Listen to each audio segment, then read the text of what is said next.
The first WrestleMania set the stage for everything that was to follow. All the way around the world. Now you know what it's all about, brother. Celebrities were out in full force, showing that this was the place to be.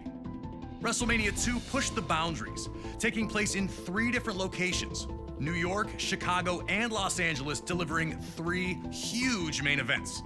But it would be WrestleMania 3 in 1987 that truly displayed WrestleMania's full potential. And for our first match of the 2K24 Showcase of the Immortals, we go into the first verified WrestleMania Classic, the legendary clash for the WWE Intercontinental Championship between champion, the Macho Man Randy Savage, and his challenger, Ricky the Dragon Steamboat. Intercontinental Champion since February of 1986, Savage tore through anyone who challenged him. That included a successful defense against George the Animal Steele at WrestleMania 2. A clash between Savage and Steamboat during a late 1986 edition of Superstars would see the Macho Man retain via countout, but that wasn't good enough. He would launch a vicious attack on the Dragon after the match, taking him out of action. Savage would attempt to duplicate the attack on Steamboat's friend and former opponent George Steele during the first Saturday night's main event of 1987. Fortunately for the Animal, Ricky would make his well-timed return for the save, leading to the rematch between the two at WrestleMania. What transpired between the two combatants can only be described as art. A fast-paced, high-action classic unfolded in front of 90,000 plus in attendance, with both men coming so very close to victory on a number of occasions. Would Savage be able to turn back the challenge of his angry opponent? Would Ricky Steamboat get revenge? These questions would be answered over the next 15 grueling minutes. And when it was over, everyone in attendance and those watching at home knew they had been a part of something special. The two superstars would forever be etched in history following the match, with Ricky Steamboat finally putting an end to the Macho Man's historic reign.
was all action from the moment the bell rang, and these two didn't give each other a second to rest. Ricky Steamboat fighting to avenge a career-jeopardizing attack months earlier by not only defeating Savage in the ring, but also ending his reign as Intercontinental Champion. The aggression was almost uncharacteristic from Steamboat. Was Steamboat too angry?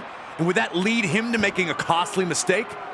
Was Steamboat too focused on hurting Savage and not on winning the match? Had the Dragon taken enough time to recover in the first place, or had he rushed back in the hopes of humiliating the Macho Man under WrestleMania's bright lights? Surely the presence of Miss Elizabeth's not-so-secret admirer, George the Animal Steele, was going to be a distraction to the Macho Man, who'd look to keep Steele away from his manager at all times. Could Savage shut all that out and lock in on his challenger? Despite the external factors, these two appeared to be firing on all cylinders once they settled in. There was a real sense that this match could be, and was going to be, something special. The fans were captivated by the constant back-and-forth battle, with no one really able to maintain any type of control in the early portion of the match.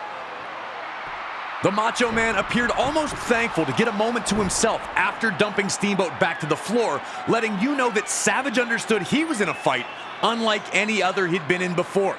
Things were only getting started.